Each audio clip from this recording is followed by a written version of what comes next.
ఈ రిపోర్ట్ ప్రకారం మీరు కరెక్ట్గా వెళితే వితిన్ 3 ఇయర్స్లో ప్రాజెక్టును పూర్తి చేసి జాతికి అంకితం చేసే అవకాశం ఉంటుంది.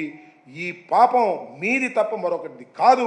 ఈ డిలే పాపం కానీ లేదు ఈ డయాఫ్రమ్ వాళ్ళు కొట్టుకుపోవడానికి కానీ పాపం అంతా కూడా నారా చంద్రబాబు నాయుడు గారి యొక్క తొందరపాటు, ప్రోటోకాల్ లేకుండా పనిచేయటం, డబ్బుల కోసం ఆశపడటం. ప్రాజెక్ట్ అంటే నీళ్లు రైతులు గుర్తురావు ఆయనకి, ప్రాజెక్ట్ అంటే డబ్బులు. ఎంత కొట్టేయచ్చు దీనిలోని, ఏటీఎం లాగా ఉపయోగించుకుని కాజేయచ్చు అనేటువంటి దుర్బుద్ధితో చేయటం వల్లనే ఇలాంటి కార్యక్రమాలు జరిగాయని ఈ సందర్భంగా నేను చెప్పదలుచుకున్నాను. ఇప్పటికైనా ప్రజలకు క్షమాపణ చెప్పండి చంద్రబాబు నాయుడు గారు. ఈ రిపోర్ట్ మొత్తం చదువుకోండి, మీకు ఆల్రెడీ వచ్చి ఉంటుంది. దీన్ని బట్టి మీలో మార్పు రావాలి. ఇది మా వల్ల వైఎస్ఆర్ కాంగ్రెస్ పార్టీ వల్ల కాలేదు తప్పిదం, మా వల్లే అయిందని మీరు ఆత్మ పరిశీలన చేసుకొని రాష్ట్ర ప్రజానీకానికి క్షమాపణ చెప్పండి.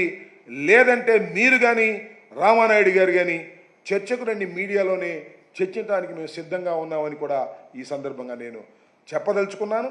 కాబట్టి ఇప్పటికైనా ప్రజలు గుర్తించాలని ఈ సందర్భంగా కోరుకుంటున్నాం. సరే, ఇక ఎల్లో మీడియా ఏదో రాస్తారు రేపు నుంచి, దీనిలో కొన్ని పాటలు పట్టుకుని ఈనాడు ఆంధ్రజ్యోతి ఈయన రాసిన అవన్నీ అభూత కల్పనలు. మీరైనా ఈనాడుకి ఆంధ్రజ్యోతికి లేదా మరొకరికి చెబుతున్న వాస్తవాలను ప్రతిబింబించే విధంగా మీ వార్తలు రాయండి. కేవలం చంద్రబాబు నాయుడికి భజన కొడితే కుదరదు. ఇది చాలా ముఖ్యమైనటువంటి ప్రాజెక్టు, ఇది చాలా ముఖ్యమైనటువంటి రిపోర్టు, ప్యానల్స్ ఎక్స్పర్ట్స్ ఇచ్చినటువంటి రిపోర్టు. ఈ రిపోర్ట్ను కూడా వక్రీకరిస్తే జనం మిమ్మల్ని క్షమించరని కూడా ఈ సందర్భంగా చెప్పదలుచుకున్నాను.